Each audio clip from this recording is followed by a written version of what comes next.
In behalf of the parents, as well as the graduates as well, I am very happy today. Congratulations to all of you.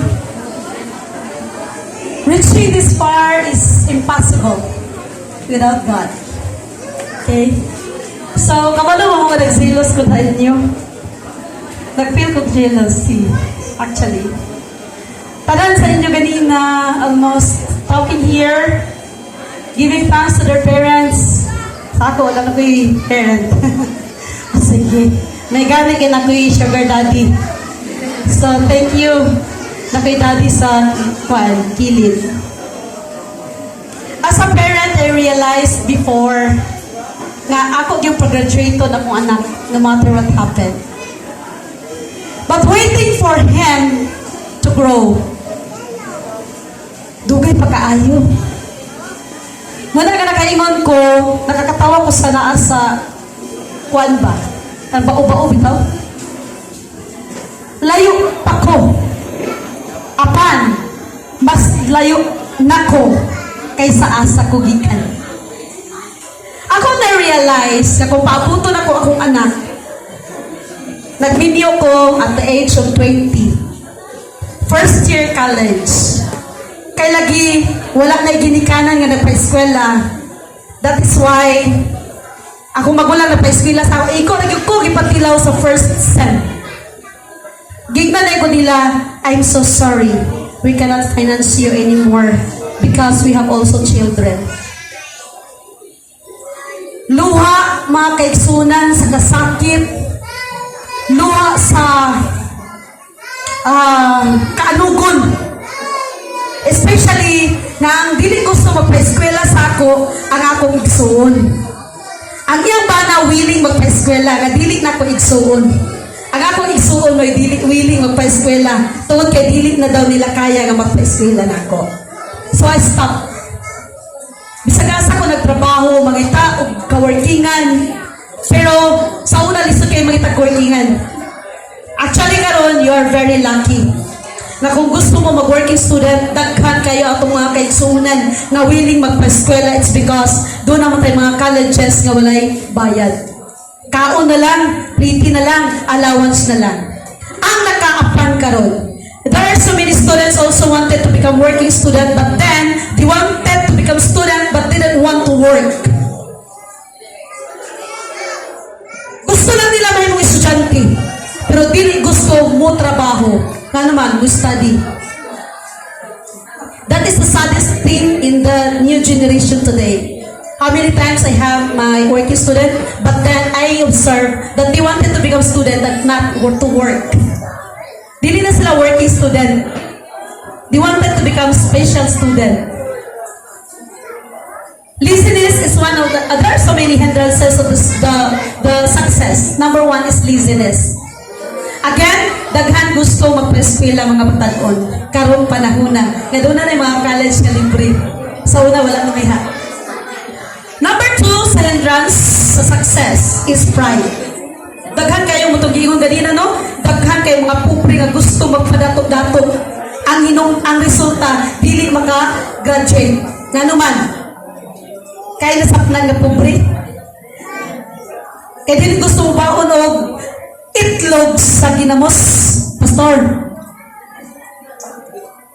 Karon po ko nakabalo ng itlog sa ginamos asin di ay. Gitagdag na ako ganina kung sa itlog sa ginamos. I think it's a now. Kada sa now daw ibukbok sa kanon. Abira ko muna siya ang itlog sa ginamos. Ang itlog day sa ginamos asin. Sa amo na siya tuslok or target, puwet, target ba? Naday pag-umuso karon nga term, itlog sa ginamos. Again, number one, makahindran sa success is laziness. Katapulan. Kabisan atong kaugalingong ginikanan, usahay makatamod mo, it's because dili gusto mo trabaho atong mga estudyante. Gusto lang, taga-kwarta. Gusto lang, taga-balon. It's because, ilan sa ipanaw sa mga parent, na you as a parent, has the responsibility to send us to school. Gihin mo nila responsibility sa parent. So, pwede din sila magtinapulan. Usa siya ka hindrance to success. Nga naman, nakabasa ba mo nga dili pa kanon nga tapulan? Bisa ginikanan ta nagpuyo usahay, how much more pag dili na to ginikanan atong gipuy-an? Nga bisag hugas sa plato dili manghugas. Greediness. Gusto nato ato lang matuman. Bisag Sabado pa. Gusto nato muskwela na. Okay? Greediness. Atong gusto matuman. World lover. Muban-uban sa mga barkada na tagagawas. Ganina atong morning devotional ingon na we should separate from the world. Those who love the world is not worthy of me. Ingon ng Ginoo. O katong naigugma ka na akong ilag yung dumtan ang kalibutan. Please find companion nga naa sa sulod, dili sa kalibutan. Next, hindrance. Lust. We should know how to differentiate lust from love. Pag-uyab? Yes, ako ana. As a parent, dili ko mo babag sa paghigugmaay sa usag-usa. Ilabi na ko ang paghigugma diya sa Ginoo. Ang dili na ko gusto katong maburusan sa dili pa panahon. Maburusan na wala pa'y kasal. And that's the hindrance. We should know what is the difference between lust and love. True love can wait. True love can wait. Okay? Kira, na naman ang uyab diri, of course. Kisa may mga uyab ay matigwang. Parent! Daghara ba parent, bawalan mga anak sa uyab-uyab. Kisa may mga uyab. Amin nyo. Of course, ang mga uyab, batanon. Dili siya bawal para sa ako, abot sa ginikanan, balang mga suko ko na ko. Ang bawal lang, ang maghimo sa mga butang nga para sa mga minyo. Munang dili dayon makagraduate. So, love or lust. Ang love, iya sa Ginoo. Ang lust, iya sa yawa. Number 5, lawbreaker. Nganong kasagara ang mga nganong may mo siyang hindrance? Lawbreaker. Karon ba, estudyante especially kining wala pa nag-college, pa below. Natay mga hugon-hugon na doon na eskwela sa Sabado. Choose whom to serve. Man or God? Man or God? What is the difference between 99 and 75 na grado? Bagsak. Ibang pass and fail man. Sa amo sa testa, there is no honor with honors and only pass and fail. My question is, what is the difference between 75 and 99? Si Duterte, proud kay siya na 75 yung grado. Pili mag-eskwela sa Sabado or pagsimba sa Ginoo panahon sa Sabado.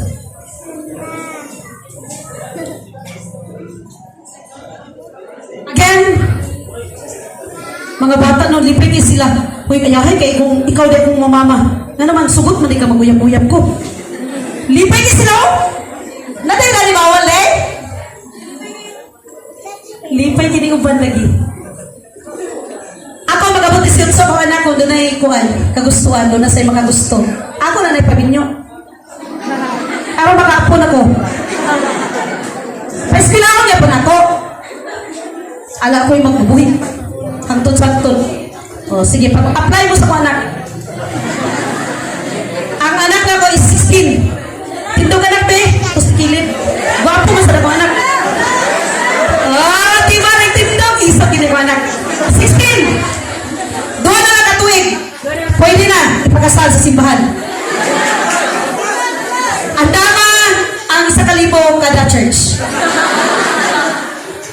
Walay una-una. Kung gusto magminyo, magminyo.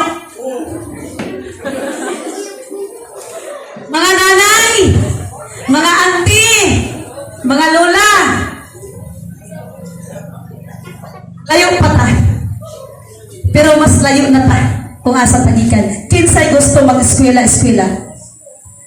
Sakit kayo sa kong kasing-kasing nga to karon ako pang madunggan while mag-celebrate ko ginali bitaw. Nag-graduate ko ang baccalaureate maths dito sa Lagumlong. Hantod karon prisko sa kong utok. Gipadungog gyud ko sa usa ka nanay nga nag-ingon, mas maayo gyud ang ni-graduate nga virgin. Mas maayo gyud ang ni-graduate nga dalaga pa. Mas maayo yun ang nag-graduate nga ulit tao pa. What's wrong with you, parent? Naaday edad qualification sa eskwela? Naaday gender equality? Inequality sa pag-eskwela? Naaday marital? Naaday marital status sa pag-eskwela? Nalipay na unta ko nga ni-graduate ko, baccalaureate mas Lagumlong. Nadunggan yun na ako atol karon. Dila ko, kailan pa na ako? Ipadungog yung kunya, anak. Muna nga nag-baccalaureate ko karon, wala ko'y nadunggan. Salamat kayo sa nag-congratulate na ako. Ay kabala ka, mga pilar sa ka-years karon, makita na po ko ninyo din. Di na di mao, kasuoton. Lambugira kayo siya na, dili ha? Again, walay age limit. I encourage you all katong mga junior high school graduate, kung dili mo gusto mag-eskwela sa regular school kay ingon pa rin pastor, wow kayo! Kay sakto ang height, pambata, pero ang naong, di kunot. Atong sa ako, grade 11 and grade 12. Modular ta mo. Or di mo maulaw. Pagka-lex, wala na. Twice a week na lang. Dito na dahil sa salay. Again, ang eskwelahan, dili mo matter sa sweldo. Ang sweldo sa malong ng eskwelahan, o ang sweldo sa bratuhon ng eskwelahan, pariyora. Ang sweldo sa valedictorian, sweldo sa outstanding, sweldo sa cum laude, summa cum laude, pariyora. What's wrong? Mahadlok ka, kaya dili na ka ma-cum laude kung di ka musimbag Sabado? Di ka muskwela Sabado?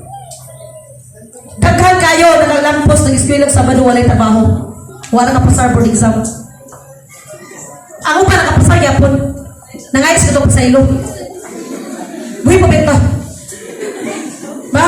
Nakapangayos ito sa ilo. Anak! Ilabi na sa mga anak. Walay bawal manguyap. Ang bawal magburos na dili pa minyo. Di man magpaburos. Mamuros.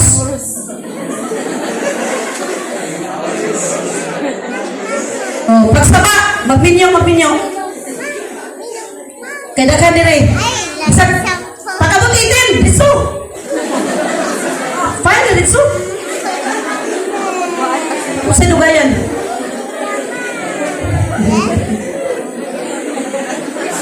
The true education, students, the true education is fearing God. That's the true education. Daghang kayo sa ligid sa eskwela ng Bugira. Di nagpamansin sa mga pariho kuan. Dili na ato batasan na mga dibista. Bisag kun sa pagkakatsada to eskwelahan, it will not matter. In the eyes of God, we are still brothers and sisters. Daghang kay angs karon. Again kato mga tiguang na gusto mo eskwela. Di ko sabang sa mga number basta tikapin ako. Nakalok doon ako punot. Oh. Tikapin. Kaya namin niya mo ko 20. Oh. Nag-graduate ko college 26. Salamat sa kumbana. Di na din para sa kwan. Salamat sa kumbana. Wagi na siya. Sa una, hagitagito mo na siya sa mga imo asawa mo gipis nila. Guwapa naman ang asawa. Basi pa ibugag professor. La! May ibugag professor. Nagay-guwapa mo sa una.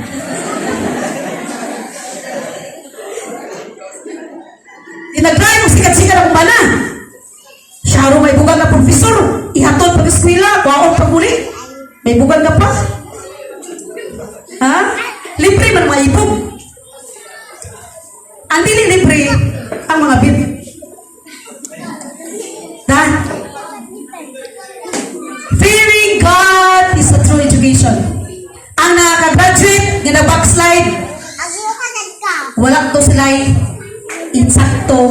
edukasyon. Ang nakaka-graduate nga wala na nagsimba karon, wala to sila insakto nga edukasyon. Kaya the true education, nagingon sa Ecclesiastes, this is the conclusion of the matter. Fear God and do His commandments, because this is the whole duty of man. Mayong hapon.